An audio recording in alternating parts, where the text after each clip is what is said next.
Sa Barangay Lemsdalon, Tiboli, South Cotabato, ang bawat taon ay puno ng kasiyahan at kompetisyon.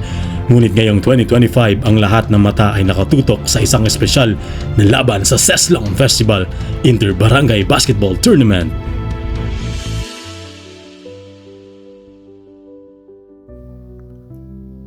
Ang Barangay Lemsdalon Basketball Team ay may matinding pusong naglalaban para sa kanilang barangay. Ang kanilang determinasyon at pagkakaisa ay naging lakas nila sa bawat laban.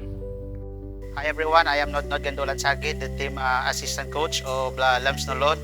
So sa karon nga palaboton nga Basketball League of Seslong, gusto namon ipaabot sa tanan-tanan nga supporters ang Barangay Lemsdalon players nga gusto namon no kada game nila nga kainyo masaksihan ang ilang game kag makita ang mga game nila no for their highlights play damo-damo for this 2025 no.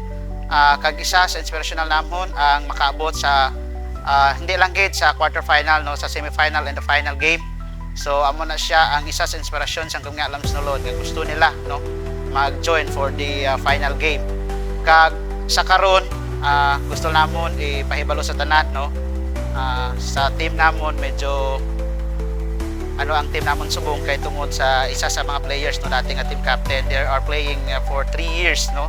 3 years na naghampang karon medyo nagpan ang team pero ginatinguha gyapon no sang players ang team Lemsdalon ang kabaskog kag unity for this coming Seslong 2025 Basketball League. Ngunit sa kabila ng sigla ng koponan, may isang malaking pagsubok na kinakaharap ang Barangay Lemsdalon. Ang pagkawala ng isa sa kanilang pinakamahalagang manlalaro, si Lawrence Jonas Bangon. Bagamat hindi makakalaro si Lawrence sa tournament na ito, ang kanyang presensya at suportang ibinibigay sa koponan ay patuloy na nagiging inspirasyon sa lahat.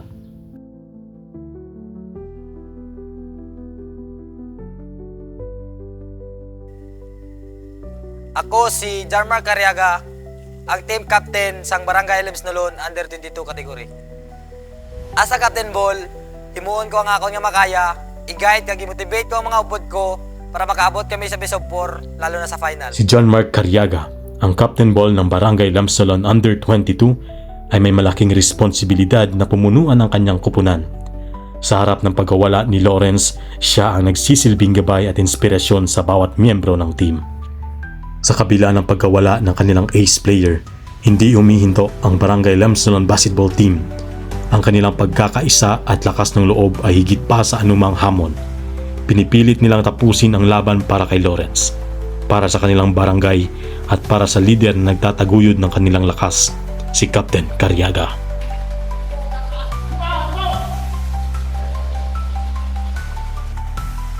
Ay, ako gali si Renan S. Arca bilang isa nga player sang Barangay Lemsdalon. Ang goal namon subong makasulod sa final kag hindi namon ni mahimo kung wala kami disiplina sa amon sarili kag trust, teamwork.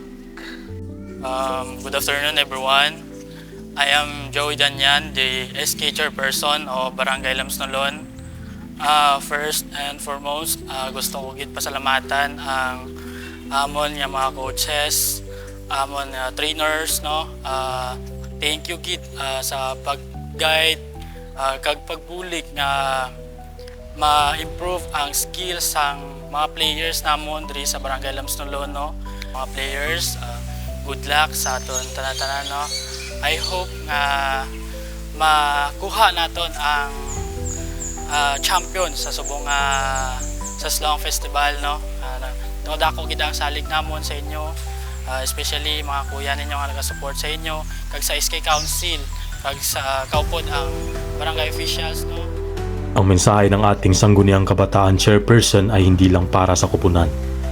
Ito ay isang paalala na ang bawat hakbang, bawat laro at bawat sakripisyo ay higit pa sa pagkapanalo. Sa bawat laban, ang tunay na tagumpay ay nasusukat sa lakas ng pagkakaisa ng komunidad. Sa bawat laban, hindi lang po ang scoreboard ang tinitingnan. Sa bawat dribble at shoot, ang mga puso ng bawat manlalaro ay sumasalamin sa malasakit, sakripisyo at pagmamahal sa kanilang barangay. So sa tanan-tanan no gusto namon ipaabot for this year nga suportahan ang team Lemsdalon kag ang amon lang gid madala for this Seslong is ang sportsmanship kag madamo nga highlights game for each player. sa ilang paghampang. So amo lang ina, thank you, maraming salamat. Ang Barangay Lemsolon ay hindi kailanman susuko.